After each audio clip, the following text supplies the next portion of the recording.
Welcome to the Sweep College Baseball Podcast. We are 3 weeks down into the college baseball season, and the rankings are getting a little bit more tuned in with actually seeing some good teams face decent competition now instead of just absolute nobodies for the first few weeks of the season. It seems like now most teams have at least faced one decent weekend competition. Starting with the new number one overall team, pretty much consensus, at least for us, LSU. Tennessee is definitely a team that a lot of people think might be that number one team, but we had them start pretty low off in the rankings, so we're gonna keep LSU in that number one spot. Now jumping up one spot, so they're looking really good. They finally had a week against pretty decent competition, going to DBU, getting that win, that ranked win on the road, and then going against Kansas State, Nebraska, Sam Houston over the weekend, getting all those wins, 5-0. Really impressive stuff. This LSU team is no joke, and since we had them pretty high to start the season, we're gonna keep them up there. And now they finally have that opportunity to move up with Texas A&M struggling. Yeah, with Texas A&M dropping, it left that door open, and LSU was the convenient fit for us. I feel like LSU, North Carolina, Tennessee are kind of that top three right now. Uh, Not that Florida State, Arkansas, Georgia are that far behind, but I do think there's a little gap in those top three. Those top three, I think, just look like the best all-around teams at this point. Have looked absolutely dominant, and any three of those could be your number one right now, I'd say. Yeah, definitely North Carolina and Tennessee, both undefeated right now, have proved against decent competition for the most part that they are teams that should be near the top, if not the number one spot. But because LSU just started a little bit higher, we felt that they deserved to jump in there. There was a lot of moving pieces this week. We felt finally making some big jumps around was necessary with just what we've seen overall. Even if teams had really good weeks on paper, we may have dropped them a few spots. Like you see Georgia and Arkansas both falling a little bit because we wanted to bring Tennessee up because of the week they had, and just they've really just been dominant for the entire season, even though they have faced a little bit lesser competition. But no losses speaks for itself, and some of these teams have picked up a few losses and just haven't looked amazing in some of their wins. So we felt like some of the drop spots was warranted there. Yeah, I mean, in preseason rankings, it's really hard to know. And like you said, even some of these teams with like one losses, maybe having some close games, not looking quite as good as say those top three teams have looked all around, just dominating across the board. So it's a lot of judgment calls right now, and still trying to sift through and see where everyone's going to fall.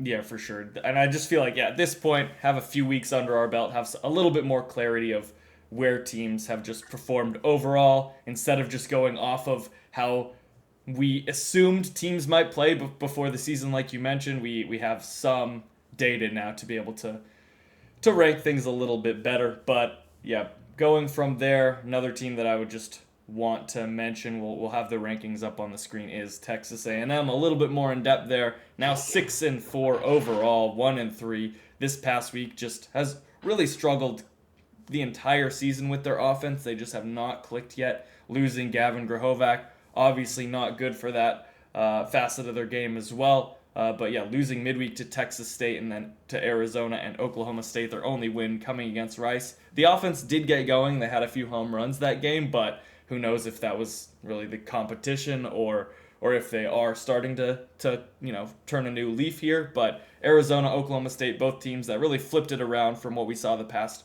few weeks. They struggled a little bit in respective tournaments, and this week they turned around and put themselves in good spots to potentially be ranked in the future. Yeah, both Arizona and Oklahoma State, teams that kind of plummeted out of the rankings, especially Arizona after that first week. Oklahoma State, too, just had a poor record after those first 2 weeks, but looked super impressive this past weekend. Picked up some big wins over A&M and Mississippi State. So those are some of the better wins in the country right now. Both of those teams are going to be on the outside, knocking on the door, trying to get back in the top 25 right now. But yeah, Texas A&M, what do we have on the offense right now? It's been a struggle. Maybe that game against Rice is where they get clicking. I don't think it's going to take much for this group to kind of right the ship and get on the right track. And so sometimes, maybe it is the competition, Rice not being that good, but sometimes that's what it takes. You need to play a lesser opponent to get people in a groove and get that confidence going. So we'll see how things look in this next week.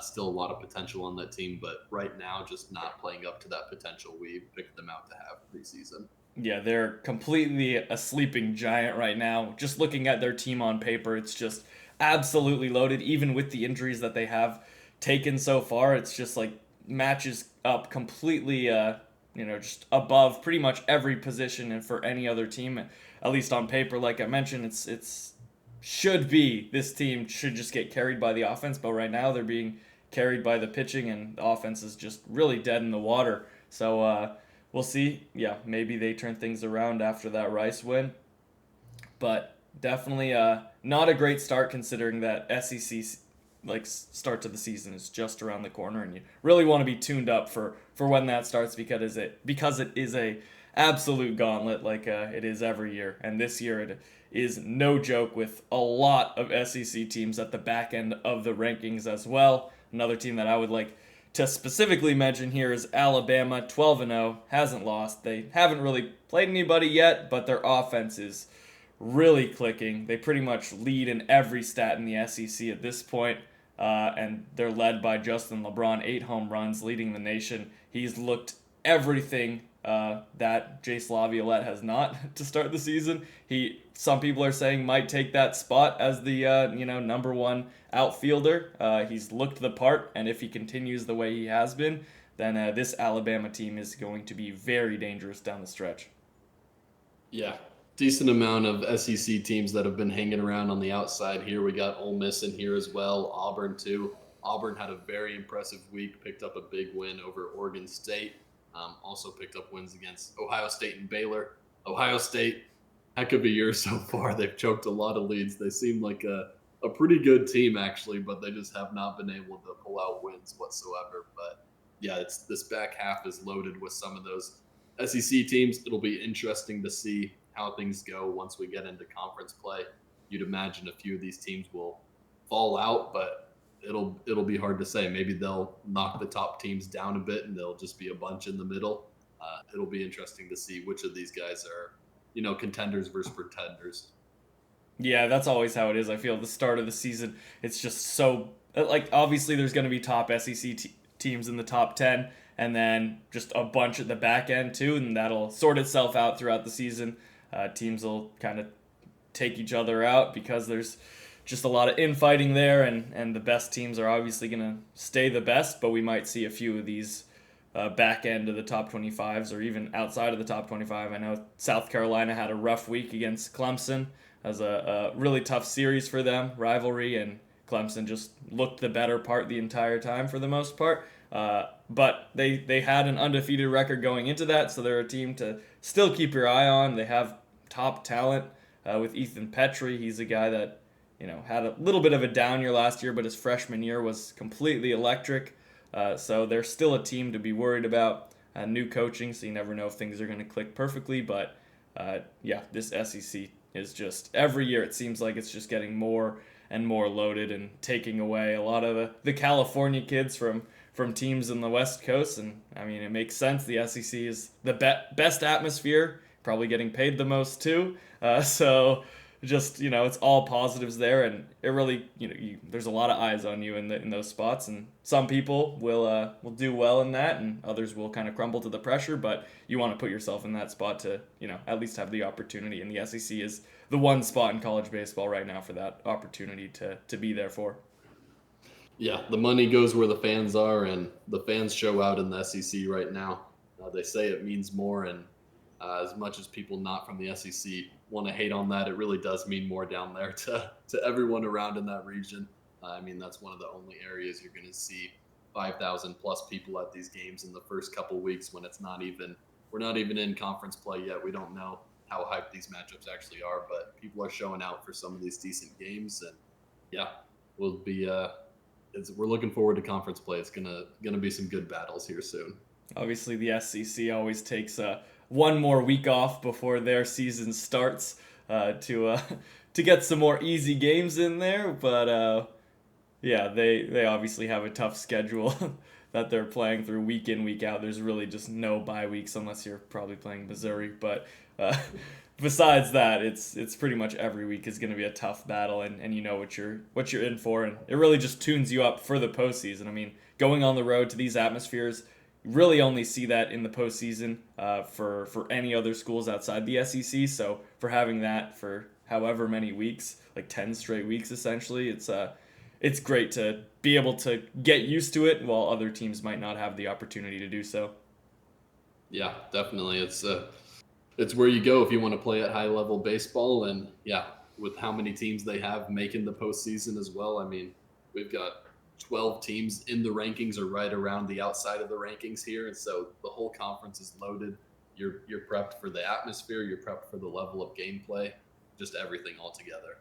Yeah, and going back to our rankings, we had 4 teams drop out. Mississippi State, so one of those SEC teams that has struggled a little bit, going 1-3 the past week in that tournament with Arizona and Oklahoma State, losing in both those games and winning versus Rice. So Rice looking like the lesser of the competition, like we mentioned previously. We had Cincinnati, Stanford, and TCU also drop out after having some of them not terrible weeks, but Cincinnati has just completely lost all momentum after taking down Duke on the road there. It seems like this Cincinnati team might be a pretender now at 5-6. It's not looking great, and they're going to be outside the rankings for a very long time, considering the schedule that they go up against. Yeah, tough to see for Cincy, and also that first series win at Duke, not looking quite as impressive now either. Duke, another one of those teams we had around our top 10. I think they were just outside to start the year, but down to 19 now. Have one of the worst records of our teams in the top 25, and pulled off a sweep on the weekend. Really saved them to stay up at 19. They could have been on the fringe of being out after losing both their midweeks to Campbell and Liberty. They just haven't looked anything like the team we were expecting heading into the year. Pretty similar story to Texas A&M, and they've dropped relatively the same amount. They just started a little lower than A&M. It's a pretty similar story. A team with a lot of potential, but just not clicking right now and not playing at the level we expected. Yeah, if Duke doesn't win this next weekend series, you can expect them to be out and probably not be back in the rankings for quite some time unless they show that they have turned the ship around there. But the only other teams that jumped in, like you mentioned, you said Ole Miss and Auburn. We had Troy and Southern Miss also. Some get some mid majors back in the mix. We had Southern Miss at 26 last week, just waiting to jump in. They went 2-2, but it was against Ole Miss and TCU. So and they're all on the road. So overall, kind of what you expect out of a back end ranked team if you want to be in that spot. So we thought that they deserved to jump in there, even though they're going to be staying at 25. But when you're facing good competition, you aren't expected to win all the games, and especially on the road there. Yeah, I think if it was 2-2 with a midweek win and 1 week on the weekend, we probably wouldn't have jumped them in. TCU probably would have hung on and stayed in there for the time being, but winning that weekend series at TCU is more impressive than picking up the midweek wins. So like that they're winning that weekend. It's their second pretty solid weekend series win now, and they're looking solid right now. This program had a couple really good years a couple years ago, and we'll see if they're able to kind of head back in that direction here and start climbing up. Yeah, definitely. And some teams on the outside looking in, just hovering in that spot. I think UC Irvine might be the 26th spot for me right now, going 4-0 with the sweep versus Louisiana over the weekend. I think that's really impressive. Louisiana, always a tough team to beat there, and to be able to sweep them. UC Irvine has shown against good competition that they're a good team. So really, if there was one more spot, I think they would be the team to jump in there. And if they continue to play well, then they should be able to get in the rankings pretty soon. Yeah, there's a couple SoCal schools right on the outside here. UC Irvine, like you said, could be in that 26th spot. Not too far behind both USC and UCLA. Off to good starts so far. Two programs that haven't really been trending in a great direction for maybe like the last decade now, but both off to a solid start right now. USC has a weekend series against Oregon coming up, so chance to make a statement there. UCLA playing really well also. So a couple of these West Coast schools right on the outside. We'll see if either of these are able to find their way in soon. Yep, for sure. And staying on the West, I think Stanford, I mean, they dropped out last week. They went 2-2 versus Xavier, so obviously want to win the series there, but could have been a worse week. Just thought, they were at the back end of our rankings, and some other teams maybe deserved a spot over them. So they're right on the outside looking in as well. And Arizona, after having an abysmal start to the season, really turned things around last week, winning versus what was number one Texas A&M. Obviously, doesn't look as good of a win over time, and what was ranked Mississippi State got a win there. Now an unranked team as well. So it's not as good as maybe it looked last week, but still an impressive week to turn things around, especially with how things started there. Yes, and Stanford, big chance to jump back in soon, playing North Carolina and Duke to open up ACC play. And then, like you mentioned, a couple Big 12 schools on the outside here. We just had TCU drop out after a 2-2 week. You got Arizona right on the outside after having a great week. Oklahoma State also back in the picture, like we mentioned, after some big wins. Also could throw a shout to a team like West Virginia, my biggest sleeper on the year, off to a 12-0 start. Haven't played any good competition yet, but 12-0 is 12-0, and if they're able to win some series to start conference play, you'll certainly see them in the conversation, maybe getting their way in here. Yeah, for sure. And speaking about West Virginia, most of those games were on the road, so even though they were against lesser competition, it's still tough to be lodged up in a hotel and get those wins and not be kind of in your regular routine there. So 12-0 start, still a 12-0 start, should be mentioned, and I think they should be in the rankings soon if they continue, because if you don't have any losses, that's impressive no matter who you're facing at this part of the season. Yeah, unless you're Florida State last year, because nobody wanted to put them in the rankings, including us, for a long time. But yeah, I think this is kind of the same thing, right? West Virginia, it's like, well, Florida State didn't really prove it against anybody, but they were beaten up against nobodies, and it seems like kind of the same thing right now with West Virginia. So we should put them in at some point if they keep going. And if that's the case, then they'll jump up the rankings pretty quickly, like we saw with Florida State, right? If you can keep that going and really not losing any games, then you deserve to be in the top 25, if not higher, pretty quickly. So after that, we can run through our top play of the week. To the top of the seventh inning. 4-2, Oregon State on top. Here's a big swing from Toplansky, and that is gone. No, it's caught. What a catch. Easton Tolt robbed him of a home run. What a play out in right field.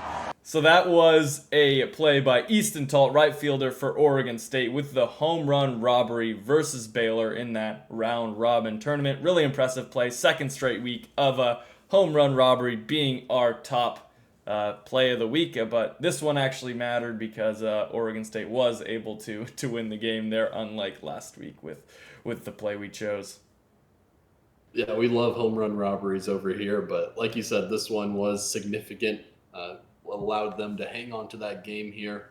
Yeah, kind of a dicey weekend for Oregon State. Lost that game to Auburn, and then almost lost that last game to Ohio State. Needed to come back there to win that one late, and so it wasn't looking great. One of those teams that hasn't looked, quite as all around as we thought they might after that first weekend or so, picking up that game over Virginia too. So this was a big moment for them, and certainly helped keep them in the top 10 there. Yeah, definitely. Now heading to our player of the week. It actually happened in the midweek since it was a pitcher. We're going to go with Ryan Rembies, the Portland starting pitcher on Tuesday. Had a complete game shutout, and not just that. It was a perfect game, 90 pitches, so extremely efficient to be able to get a perfect game, especially because he had 12 strikeouts too, which you usually don't see if you keep that pitch count down. You usually don't see strikeouts being a pretty high number there, but he was able to do it all. Obviously, midweek is a little different than a weekend series, but still it deserves to be highlighted here. Yeah, to do it on with 12 strikeouts and that amount of pitches is pretty incredible. Not something you see. We'd have to look back and check how many of those were just 0-2 counts and just struck him out in 3 pitches. I would be curious to see how efficient he was in that manner, and probably was the case for a lot of those, just given the end result of his pitches. But yeah, midweek, not as important, but still super impressive and something for the record books there at Portland. Yeah, 100%. It was the first, what? Was it the first no-hitter? I mean, it was the first perfect game. I know that. Not sure if they had a no-hitter prior to that, but yeah, getting a perfect game kind of sets you apart from pretty much any of the other players in the week, even though it was a midweek. So we'll give him that player of the week for week 3 there. And now heading up to just some highlighted series. I guess, actually, before that, we'll go through our series predictions from last week. Showed it on social media. You can see it on the screen now. What our predictions were: we had Miami at Florida, South Carolina versus Clemson, Southern Miss at TCU, Dallas Baptist at Oral Roberts, and GCU at Texas State. I went 5-0. Perfect, flawless week. Kevin 3-2. So not bad overall. I mean, cumulatively, we'll take that. But I feel pretty good starting the season off 5-0 with some predictions there. Yeah, I thought I took the safer route on the 2 we disagreed on. Apparently not. You had the insider info there and got the best of me. So try to get back at you next week. But overall, we'll take an 8-2 record. Looks good, but cumulative.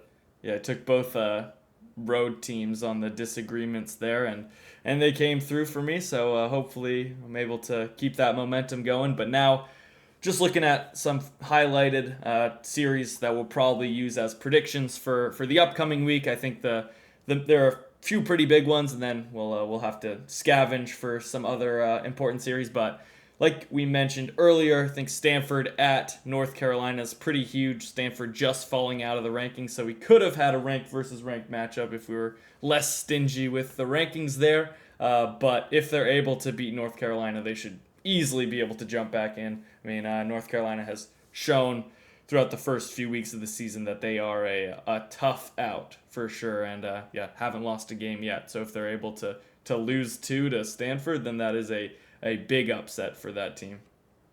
Yeah, I mean, that's a huge series. That's a welcome to the ACC moment for Stanford, having to fly all the way across the country and play a team that looks arguably like the best team in the country right now. They've looked absolutely dominant in every facet of the game, and so should be entertaining. It'll be hard to pick against North Carolina. Yeah, it's gonna be a tough one. It's definitely tough for Stanford to go on the road. First conference series in the ACC.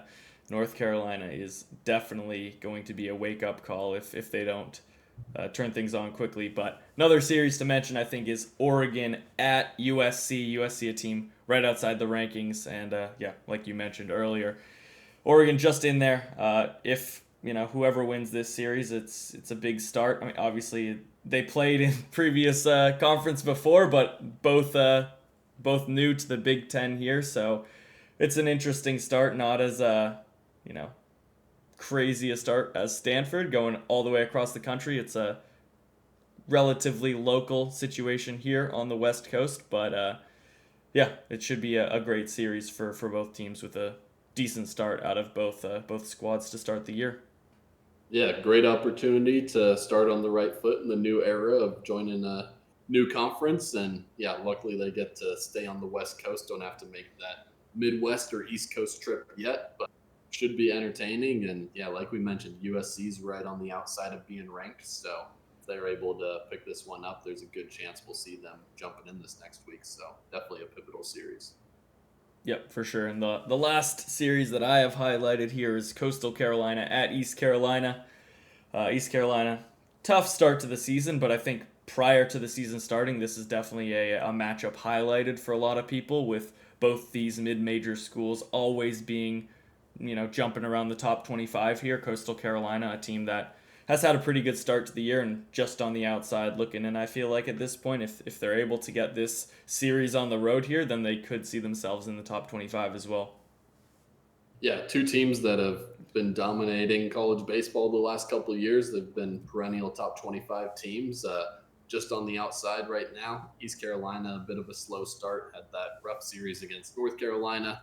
Can't blame them. The team looks dominant, so it's a tough one. But yeah, definitely a big series here, and the winners, right in line to potentially jump in the rankings or be right on the outside looking in there. Yeah, definitely. Any other series to highlight on your side of things?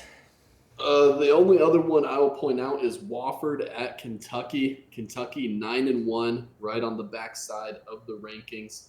Wofford 11-1, have not picked up any impressive wins, but neither has Kentucky. And winning 11 games out of 12 games, it's impressive no matter who you're playing. And so it'll be interesting to see, kind of where Kentucky stands and where Wofford stands playing against, two teams that have won a lot of games these first 3 weeks. Yeah, haven't faced great competition, neither of them, but I think, this will highlight which team may be a pretender, just based off of who they've been facing. But this Kentucky team we've had at the back end of the top 25 for the entire season so far haven't really proved it, but because we started them in there, haven't shown us anything to drop them out at this point. So if they're able to get this series win, then they finally have proven that they're at least worthy of a top 25 spot like we've had them for the time being. But the last matchup maybe to mention here, it's a fun one. We got Lemoyne and Fairleigh Dickinson. Fairleigh Dickinson, the host here. Might seem like an obscure matchup, but both teams are 0-10, so whoever wins, both teams might end up with a win after the weekend. Who knows? But if there's a sweep, then that's pretty big for one team getting first wins off the board there. So should be an exciting matchup between those two teams there. Yeah, we'll be looking forward to that Friday game, see who gets to break the ice first on the season. Hopefully no Maryland Eastern Shores this year. We'll see if both these guys can pick up a win this weekend. It should be a fun one just to see how that pans out. Yeah, and Maryland Eastern Shore is also facing a team that has no wins. So who knows? Maybe they're able to continue their dominance of their one-win season right now and shut out another team from getting a win so far this short season. But any other notes before we wrap this podcast up? No, I don't think I have anything else there. Sweet. Well, keep an eye out for our series predictions going into the weekend. Should be posted Thursday, maybe Friday morning. But thanks for listening to this week's edition of the Sweep College Baseball Podcast, where you get all the top stories from the past week. And if we didn't talk about it, then it must have not been big news. We'll see you next time. Peace.